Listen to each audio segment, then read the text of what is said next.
been asked to talk about COP21 and what it means for Denmark. But those of you who know me know that I'm not very good at doing what I'm told to do. So I want to extend this from COP21 to also make you aware of something else that happened last year, which I think is just as important for Denmark and for every other country, humanity if you will, as COP21. We just don't hear about it very much. And that was the acceptance on the 26th of September 2015 of the Sustainable Development Goals in the United Nations.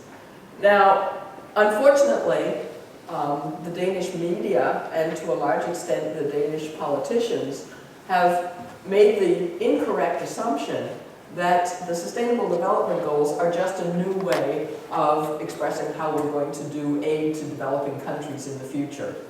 And so they haven't paid them an awful lot of attention. In fact, they're built up in an entirely different way.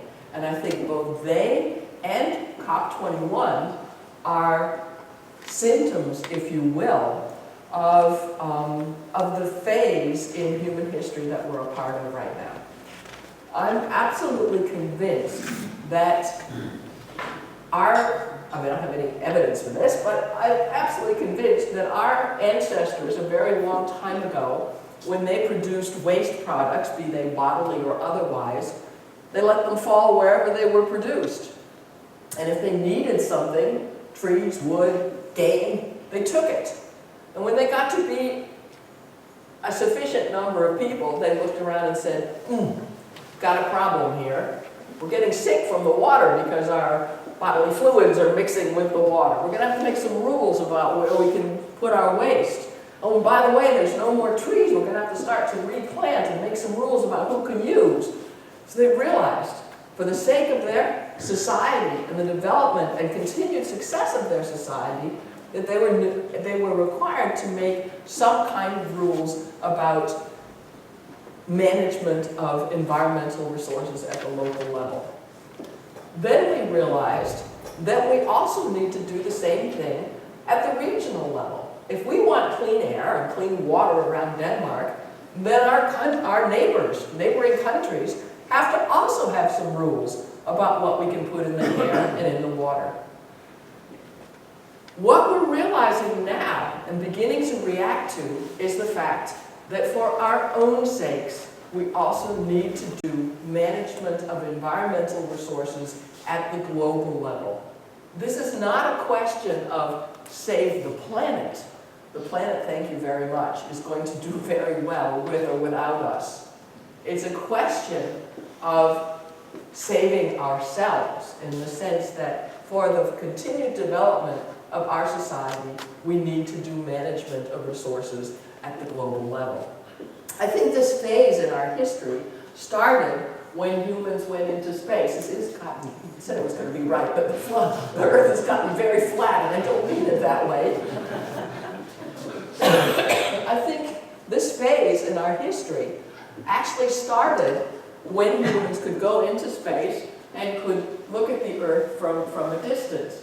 And there are two things. I know you've seen this picture before because I understand that it's the picture that's been most often downloaded from the net. And there are two things about this picture that are so obvious you have never used time to think about it.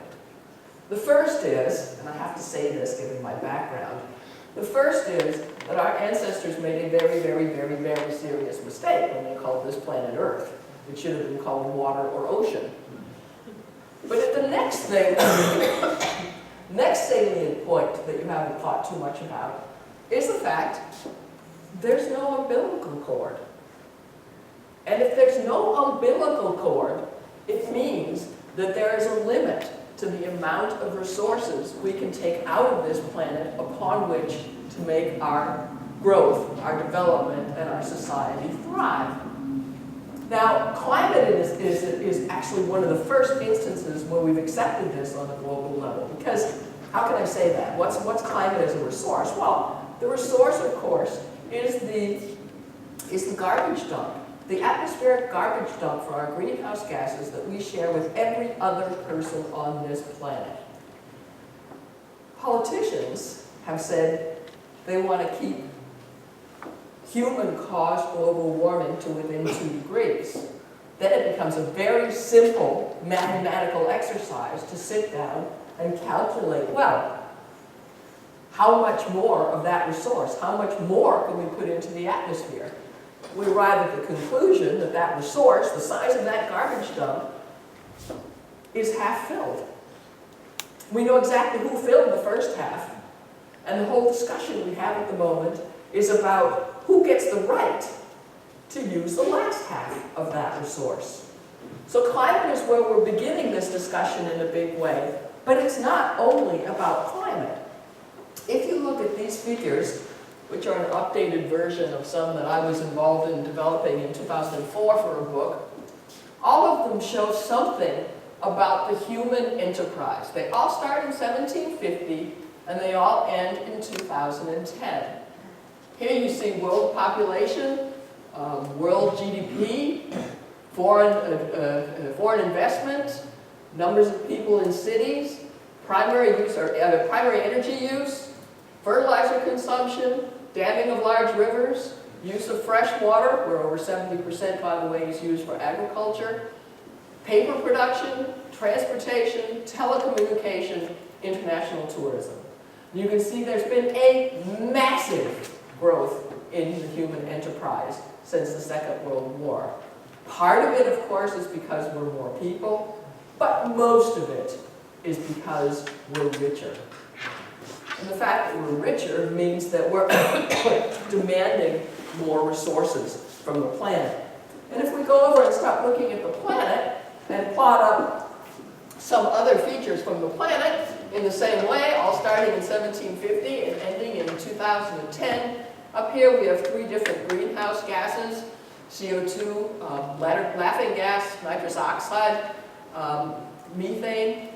And here we have the ozone hole. Here we have the surface temperature of the Earth at its surface, ocean acidification, capture of wild fish. This one's really interesting.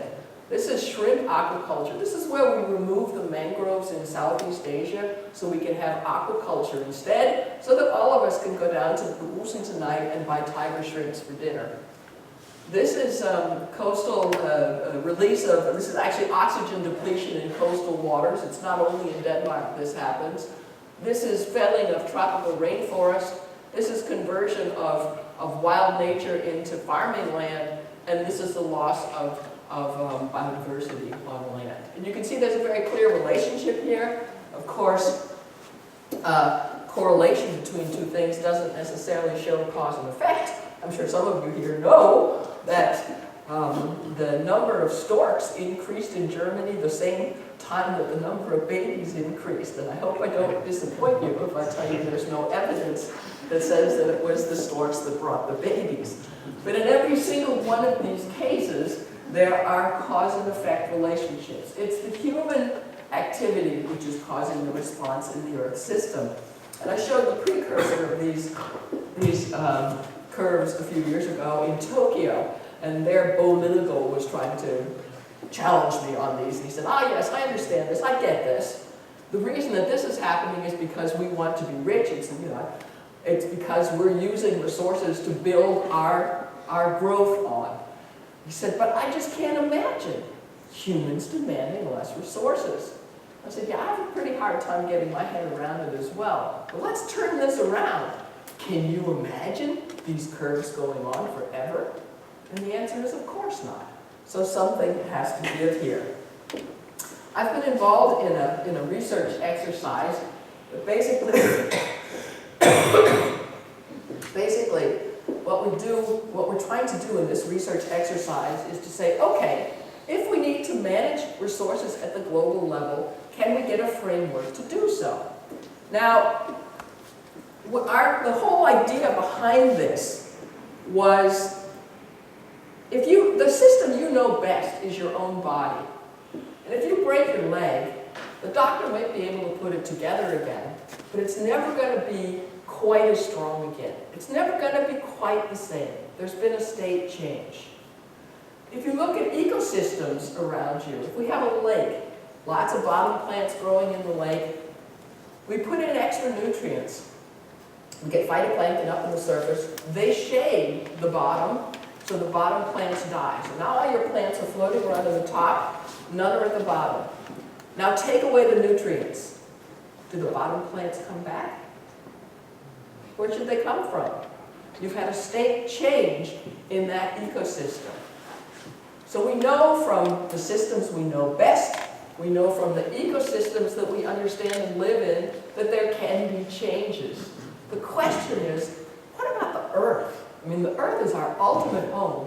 Can there be changes, state changes in the Earth? And of course, the answer is yes. Of course there can.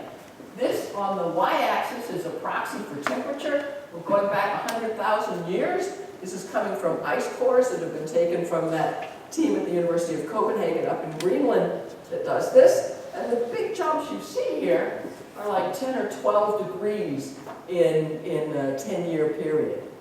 So the Earth has had a really rocky road. And our ancestors have been here in the present biological form, have been here since about 250,000 years ago. The only difference being that our brains were larger then than they are now, and nobody seems to understand quite why. So that means that some of our ancestors survived this. How did they do it? Well, first of all, the operative word there is some, because we know from genetic data, that they actually went down to tens of thousands of reproducing individuals. That's not very many. We were lucky to get through the hole in the needle, as it were.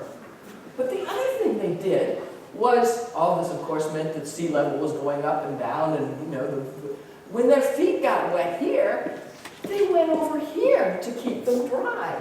So they were constantly moving around. That was easy enough when we were tens of thousands of individuals.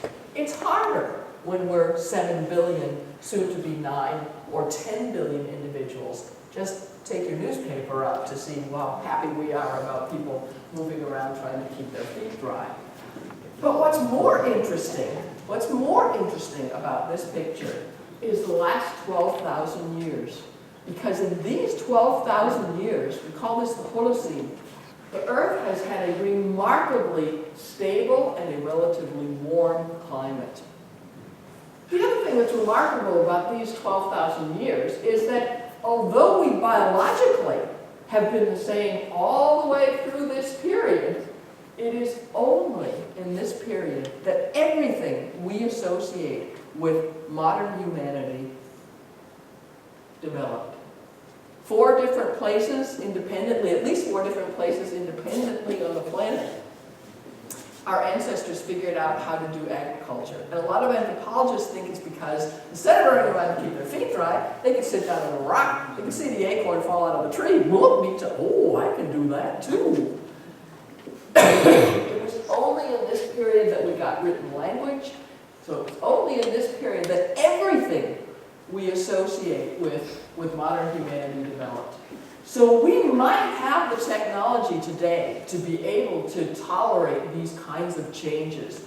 We don't know that for sure. The only thing we know for sure is that humans can really excel in this period. To be perfectly fair, we have to say that the major reason that we have this stable period is because the Earth's orbit around the sun in this period is particularly circular. And then you could say to me, oh, well, that could change tomorrow. But really, there are people who devote their lives to trying to understand about the Earth's orbit around the sun and what path it's going to take and so on. And they say, no. We've got thousands of years of this left. So there's no reason to expect the Earth to move out of this phase unless we do something to put it out. So what we did was to go in and to try and analyze what sorts of things do we had a paper in Nature in 2009, now we had another one in Science last year, 2015, just about a year ago now. And the point was that when we did the first exercise, we identified it's not just climate. There's a lot of other things. I'll get back to it in a minute. But it's not just climate that can push the Earth potentially out of this safe operating space that we know. And so we have to be wary of how much we push these different buttons. I'll get back to the buttons. When we did our Nature paper in 2009, we thought of it strictly as a scientific exercise, but it got really picked up. It got picked up by the UN, it got picked up by the World Business Council for Sustainable Development, it got picked up by all sorts, by Davos. It's been at World Economic Forum all these years. This has caused me to totally change the way I think about science and its relationship to society. I am so old that when I learned to be a scientist, my professor said to me, listen, if you really feel compelled to bring your data to decision makers, then throw them at the table and run by as fast as you can so you don't get your hands dirty. So I've always felt there needed to be a sort of hands-off there. And I still feel that neither business nor politicians should tell me what to research in or how to do my research. I've arrived at the conclusion they have every right to tell me what packaging of my research is useful for them. And the fact that so many groups have taken up this idea of planetary boundaries made us go in and say, okay, I think we need to look at this again. I should say I regret desperately that we call them planetary boundaries, because boundaries gives the feeling that if you come to the other side, something awful happens. In fact, what we're trying to suggest is something more like blood pressure. If your blood pressure is over 120 over 80, it's no guarantee that something awful is going to happen, but it does increase the risk. So for all of these important areas, and not all of them, most of the important areas that we identified, we've identified where a boundary, where we think a boundary should be and where humans should not push it beyond. I should say, before I show you what all the boundaries are, that we really think there are two boundaries that are more important than all the others. One is climate. Why? Well, this planet, just like every other planet, is made up of geological Lego blocks, if you will. Elements, molecules. And it gets energy from the sun. But the two things together don't normally interact very much. There's a reason why the footprint on the moon is still there. Those Lego blocks that we have don't move around very much. The other really important thing, because climate is a proxy for the energy that we get in, so there's the energy. Biology, biosphere integrity. What does biology do? Biology transforms and transports those building blocks that we have on this planet. And that's what makes this planet entirely different. It uses the energy from the sun, but what makes this planet entirely different from every other planet. And we have very good reason to be concerned about losing biosphere integrity, because that's what makes this planet. That's why we have oxygen. That's why the ocean is in a position to take so much CO2 out of the atmosphere and so on. Anyway, my point is that we identified climate change, novel entities like pollution, the ozone hole, particles in the atmosphere, ocean acidification, biogeochemical flows of nitrogen and phosphorus. Why do we have a climate problem? Not because we put more carbon out into the system. It's because we put reactive carbon there. We took some that was non-reactive, lying in the ground, we burned it, we put it into the atmosphere and made it reactive. What do we do with nitrogen and phosphorus? Exactly the same thing, with exactly the same consequence. And there's growing understanding that we simply cannot put as much reactive nitrogen and phosphorus out into the environment. We arrive at the conclusion, here's where the planetary boundary goes. This inside here, it's a safe operating space for humanity. Land system change, conversion of natural to agricultural land, for example. Biodiversity, climate change, and geochemical flows, nitrogen and phosphorus, we're on the wrong side of the border. We need to pull back. The really good news is that for the stratosphere, for the ozone hole, we were on the wrong side of the border in the 70s, and we've pulled back. So it can be done. Okay, we're going to talk about COP 21 here, but just in terms of the nitrogen and phosphorus, I'd like to show you that Denmark needs to be very aware of this. The red here is where there's an overuse of nitrogen and phosphorus, and we know that if we put nitrogen and phosphorus in sub-Sahara, that we would be able to produce much more food there. There's going to come increasing international pressure on the amount of nitrogen that we put into the environment, nitrogen and phosphorus we put into the environment. So that's one thing that's going to come to affect Denmark. If we look at our emissions, that's the last I'm going to do on the planetary boundaries. We're going to do the COP21 now and what it means. Here's the emission curve since the 1970s. We've been talking this climate thing for a really long time. And yet you can see, except that we got a little dip here in 2008 thanks to the financial crisis, that there's been nothing but an increase in CO2 in the atmosphere. And we can see that we're putting out about 50 gigatons per year. And if we look at that, I told you before that we can calculate when we know, if someone says 2 degrees, we can calculate how much we can put out. What that means is, at our current emission rates, the remaining atmospheric garbage dump for greenhouse gases will be used within 20 years. That's a problem that Denmark and everybody else has to be concerned about. Because to achieve the goal of holding human-caused global warming to within 2 degrees, we're going to need a 39% reduction of the global emissions by 2030 and a 72% reduction by 2050. What this means is for a country like Denmark, which is one of the few oil-producing countries in Europe, net oil producing, what this figure shows is that if we get carbon capture and storage, then 33% of the known oil reserves we have today cannot be burned by 2050 if we're going to keep the 2 degrees. 59% of the gas and 82% of the coal. That's if we get carbon capture and storage that everyone seems to think is going to save us. Without carbon capture and storage, 35%, 52%, and 88% cannot be used by 2050. Now, nobody's going to say, hey, I'm not going to take mine up, but somewhere along the line, somebody's going to get hit. So potentially, this is important for Denmark. And believe me, a company like Maersk Oil and Gas knows this. Now, if the societal perception of climate change is so certain, or if the scientific understanding is so certain, why is there so much doubt among non-scientists? I think a lot of this has to do with this.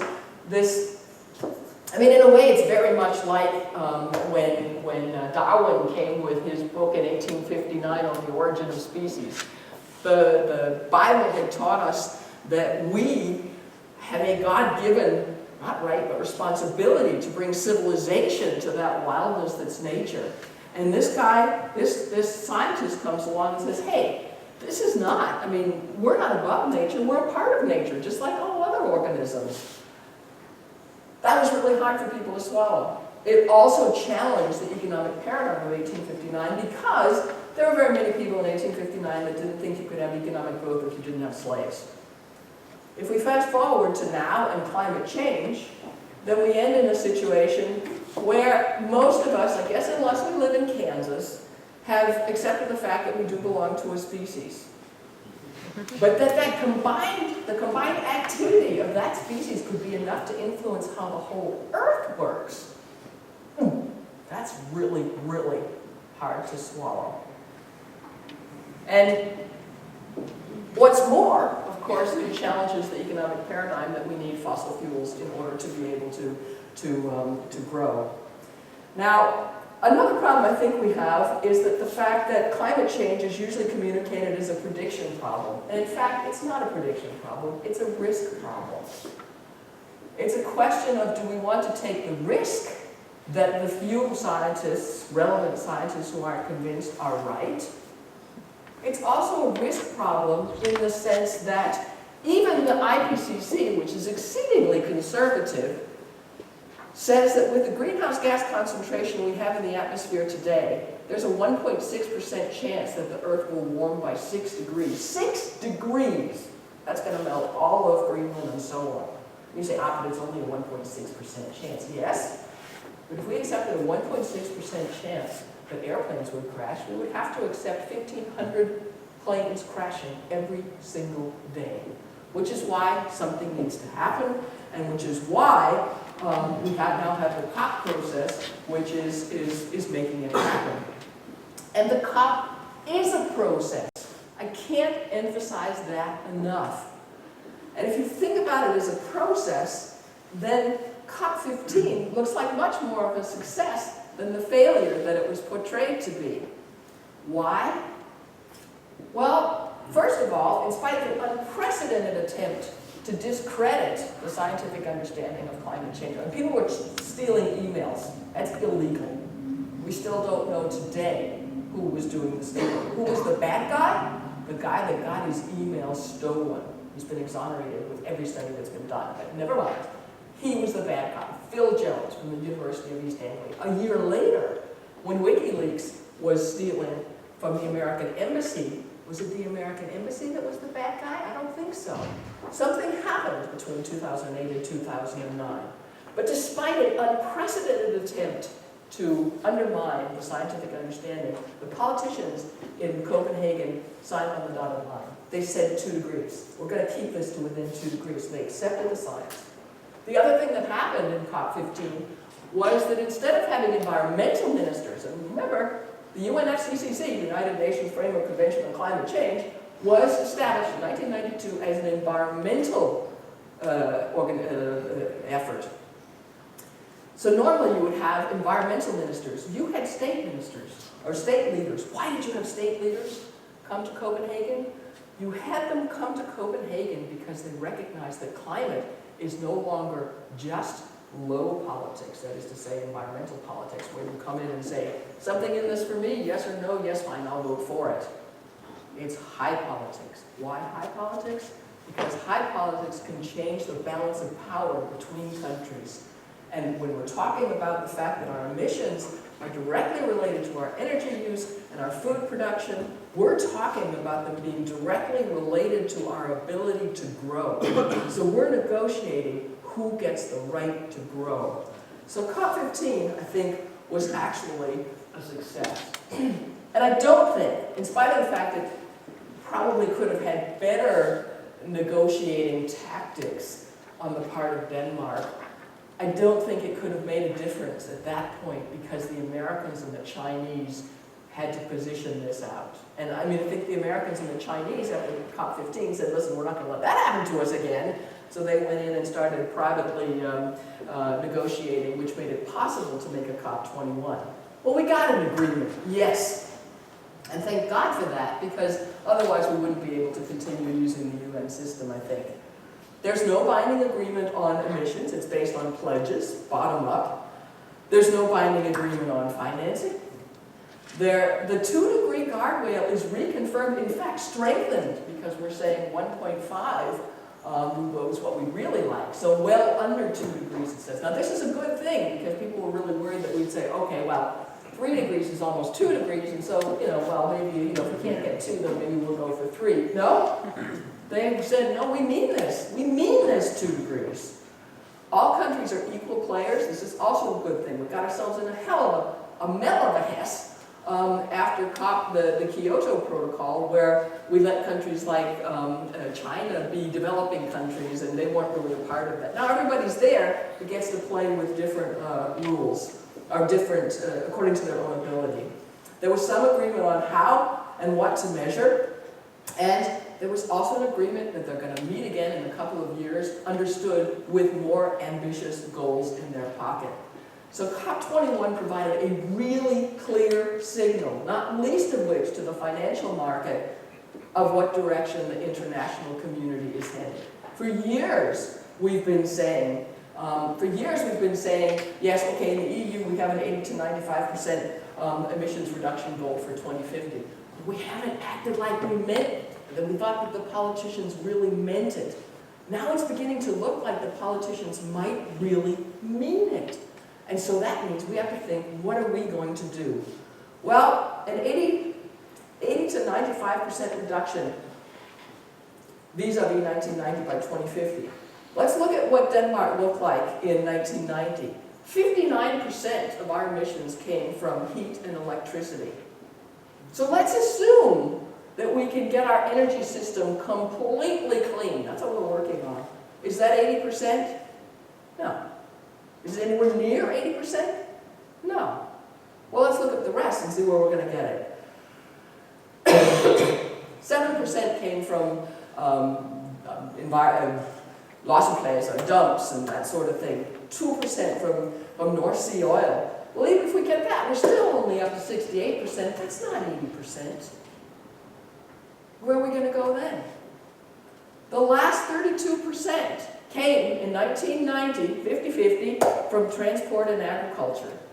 Agriculture has gotten a little bit better. They have reduced by about 20%. And in terms of transport, we've increased by more than 20%. So everything we've given on the, we've gained on the agriculture side, we've sold on the transport side.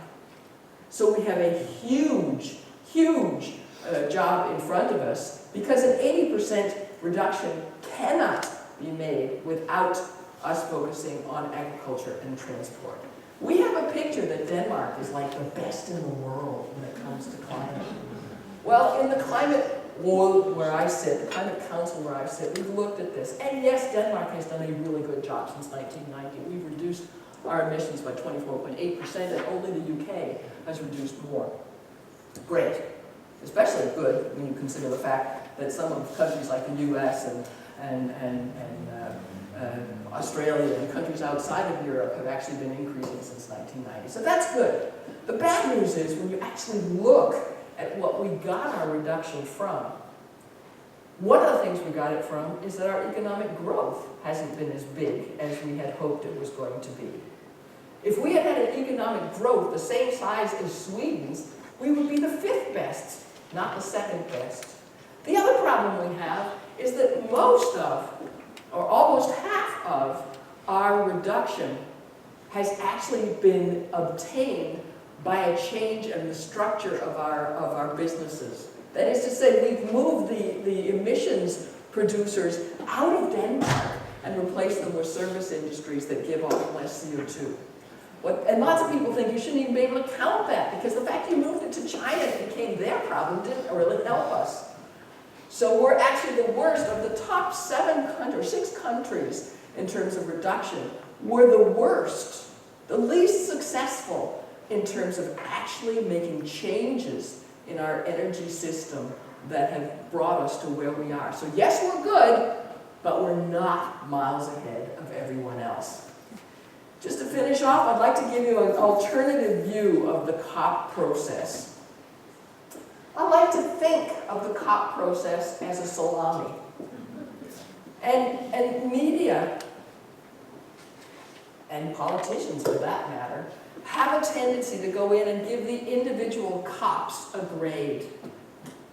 That's like taking a slice out of the salami here, and a slice out of the salami here, and trying to assess how much meat, fat, and how many peppercorns you have in the whole salami.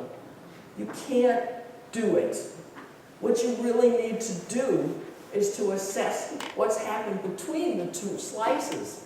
And if you go in and have a look at what's happened between the 2 slices, and this is what the US and the EU were willing to say they would do in the Kyoto Protocol in terms of a reduction with respect to 1990. This is what they were willing to say at COP15, although they never made the commitment. And now this is what they're willing to say in COP21, and of course the EU does have this one hanging over its head, the 80 to 95% reduction in the future. So you can see there's an incredible increase in the rate of ambition level here. The other thing which is interesting is that the EU last year for their 2030 goal says has to be domestic, has to be within our own 4 walls. So no more of this clean development mechanism thing when we go and do something in Africa and call it our own. It has to be within our own 4 walls. So suddenly, this 80 to 95% reduction within the EU in 2050 looks shocking to Denmark, because we're going to have to do it in Denmark unless anybody thinks that we're going to go away from this now and go back to CBMs. The other point is, people say, oh, well, it hasn't been divided out by every country now. No, it hasn't. But who thinks that Denmark, who's been a leader here and is one of the richer countries in the EU, is going to get away with less than the average in the EU? So my guess is we're talking a 90+% reduction by 2050. So we have a huge challenge in front of us. But I do think the fact that this ambition level is increasing shows that climate is taken seriously, and that the decision makers are beginning to believe in both the technology and the economy which is required to address climate change. And of course, China is where it really gets interesting. And China has made some huge commitments here. So China has actually, this is if we look at if they should continue their GDP, this is assuming their GDP, this is their historical emissions, and this is what they've said is going to happen. So historically, their emissions have followed GDP. GDP should go that way, and emissions are supposed to go this way. They're actually talking about increasing or decreasing their emissions intensity. They've promised to decrease their emissions intensity by 4% per year, totaling a 63% reduction. And it is widely believed that this is very possible. And why do they want to do this? Obviously, they have an air pollution problem. They have an energy security problem, just like we do in Europe. They also want to be leaders in new energy industries. So the playing field is changing radically here. Whether or not and how much Denmark is going to participate here. I mean, Denmark right now, we're in a wonderful position because we are the country that has the largest percentage of our export portfolio in energy efficiency technology and renewable energy. We got that position. We got to be number one in this Olympics when only one country was competing. Now, we've got big competitors. It's not going to be that easy to stay number one, and we have to be pushing. I honestly do not believe that we're so far ahead of other countries that we can afford to stop pushing on this issue right now.